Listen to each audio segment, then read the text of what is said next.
Pourquoi avez-vous décidé de changer de métier? En fait, j'avais envie de découvrir autre chose et lorsqu'on m'a proposé... Ok, vous n'étiez pas fait pour être comptable? Si, bien au contraire, seulement En fait, vous êtes attiré par quoi exactement? les fonctions commerciales, puisque Et cela correspond... alors, si on parle des fonctions commerciales, quelle expérience vous avez à vendre exactement? Concrètement, aucune. Mais Ok. en revanche... Votre formation, parlons-en un peu plus.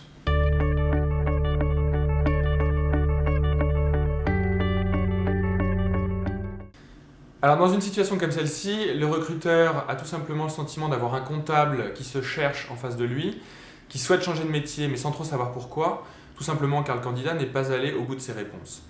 En face d'un comportement comme celui-ci, il faut impérativement chercher à casser le rythme qui vous est imposé en prenant le temps de réfléchir à vos réponses, de les énoncer, même brièvement si vous êtes à nouveau interrompu, garder un ton de voix calme et posé, même si le recruteur vous presse.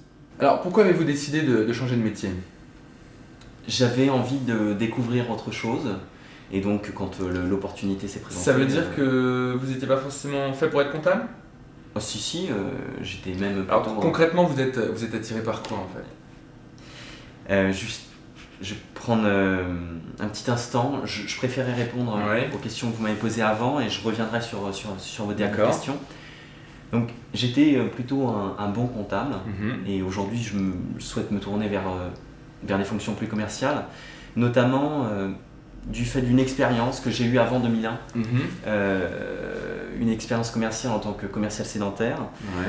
Qui s'est très bien passé, ça a été plutôt un succès. Et là, je me suis aperçu que mes capacités professionnelles étaient plus d'être en relation avec les autres. Et voilà, c'est vrai que la mission de comptable est assez limitée. Donc aujourd'hui, je souhaite orienter mes recherches vers...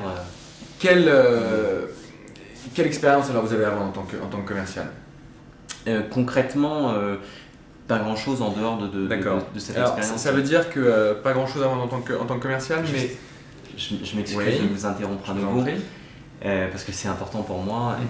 Ma motivation aujourd'hui, donc c'est vrai que je n'ai pas grand chose à vous proposer en dehors de cette expérience de commercial sédentaire, mais je tiens à préciser que ça a été un succès et que vous avez la possibilité de le vérifier auprès des référents que je vous ai indiqués. D'accord.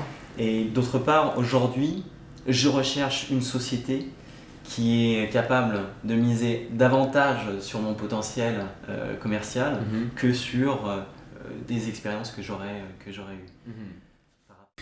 Cette technique ne vous sauvera pas tout le temps, mais si les choses sont faites en douceur et avec le sourire, elle a au moins le mérite de vous permettre de vous affirmer et de ne pas vous laisser balader par votre interlocuteur.